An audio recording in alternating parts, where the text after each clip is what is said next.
আসসালামু আলাইকুম। এই যে একটা ভিডিও দেখি, তারপরে একটু কথা বলি। পৃথিবীর কেউ আসে না।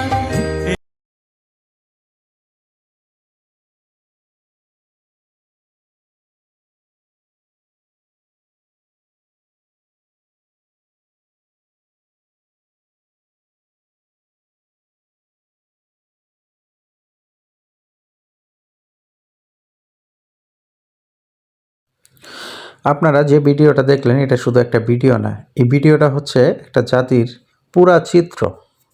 আজকে বাংলাদেশ এমন একটা দেশ, যে দেশের ভিতরে শত শত মানুষ, হাজার হাজার মানুষ, হাজার হাজার পরিবার এরকম ছোট ছোট বাচ্চাদেরকে তাদের পেটের দাগিতে কাজের জন্য বাইরে পাঠাচ্ছে। এটাই কি আসলে আমাদের সমাজে হওয়া উচিত, নাকি আমাদের আরও এর চেয়ে পরিবর্তন হওয়া উচিত? আর এই জিনিসগুলোর জন্য যদি আমরা সম্পূর্ণ সরকারের উপর ডিপেন্ডেন্ট হয়ে থাকি, এটা মোটেও আমাদের উচিত না। কারণ আমাদের প্রত্যেকের জায়গা থেকে, প্রত্যেকটা মানুষের জায়গা থেকে ন্যূনতম একটা মানুষ বা একটা পরিবার বা একটা সমাজে যে কোনো একটা ভালো কাজ করা আমাদের দায়িত্ব। আমরা যদি আমাদের এই কাজগুলো আমরা নিজেরা গুরুত্বের সাথে করি এবং দায়িত্ব নিয়ে যদি এই কাজগুলো করি, তাহলে আজকে আমাদের দেশটা কত সুন্দর হবে এবং দেশের প্রতিটি মানুষ কত সুন্দরভাবে জীবনযাপন করতে পারবে। এখানে আপনি খেয়াল করে দেখুন, এই বাচ্চাটা যে ঝুঁকিপূর্ণ কাজ করতেছে, তার জন্য কিন্তু শুধু তার পরিবার একা দায়ী না, তার জন্য পুরা সমাজ, পুরা দেশ, পুরা জাতি কিন্তু দায়ী। তাই আমি বলবো, দয়া করে আপনারা আপনাদের প্রত্যেকটা মানুষ যার যে অবস্থান আছে, প্রত্যেকের অবস্থান থেকে দেশকে সহযোগিতা করার জন্য এগিয়ে আসুন।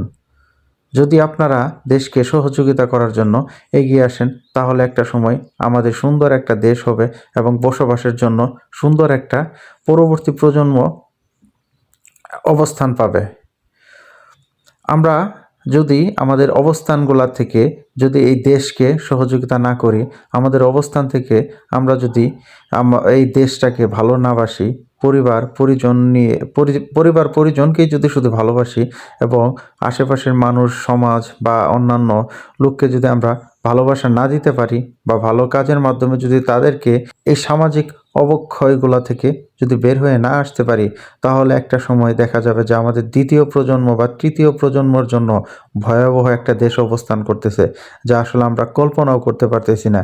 এটা হয়তো একটা সময় তারা কতটা ভয়ঙ্কর একটা দেশের ভিতরে জীবনযাপন করবে, কতটা কঠিন তাদের জন্য হবে, যেটা আসলে আপনি আমি আমাদের কল্পনারও বাইরে।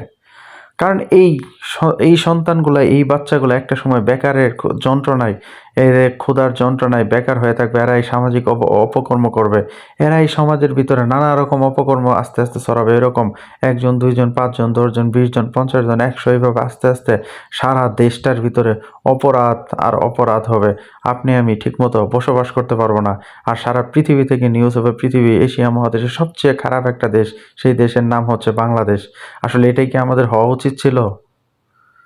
যদি এটা হওয়া উচিত না থাকে, তাহলে এইরকম যেন প্রত্যেকটা সমাজের ভিতরে, প্রত্যেকটা সমাজে যে দায়িত্বশীল লোকগুলো আছে, প্রত্যেকটা সমাজে, পরিবারে যে দায়িত্বশীল লোকগুলো আছে, আপনারা আপনাদের দায়িত্বগুলো শতভাগ পালন করুন প্লিজ।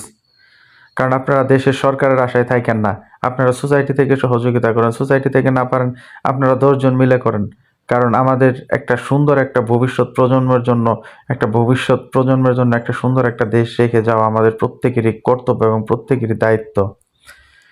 আজকে আমরা যদি এই কাজগুলো না করি, আপনি দেখবেন যে আগামীকাল আপনার সন্তান এরকম একটা বিপদে পড়বে।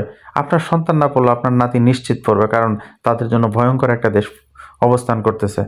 আপনি দেখুন, এই 2025 সাল আজ আমরা কতটা বিপর্যয়ের মধ্য দিয়ে যাইতেছি।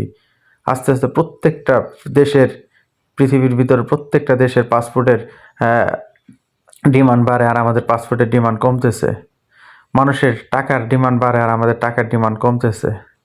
তাহলে দেখেন, পৃথিবীর যেখানেই যান, বাংলাদেশের নাম শুনলে সবাই থুতু মারে। কেন মারে? শুধুমাত্র আমাদের সামাজিক অবক্ষয়ের কারণে। তাই বলবো, প্লিজ আপনারা সবাই সবার জায়গা থেকে দায়িত্ব নেন। দায়িত্ব নিয়ে এইরকম যেন ছিন্নমূল না ঝরে পড়ে, এরকম ছিন্নমূলগুলা যাতে রাস্তায় না বের হয়ে আসে, তাদেরকে স্কুলে পাঠান, তাদেরকে সুশিক্ষা দেন, তাদেরকে প্রাতিষ্ঠানিক শিক্ষা দিয়ে একটা ভালো অবস্থান দাঁড় করানোর জন্য ব্যবস্থা করে দিন। আপনারা সোসাইটিকে চাপ দেন, সোসাইটি চাপ দিবে বিভিন্ন সংস্থাকে, এইভাবে আস্তে আস্তে দেশটা সুন্দর হয়ে আসবে। আশা করি বুঝতে পারছেন, আমি বেশি কথা বলতে চাই না।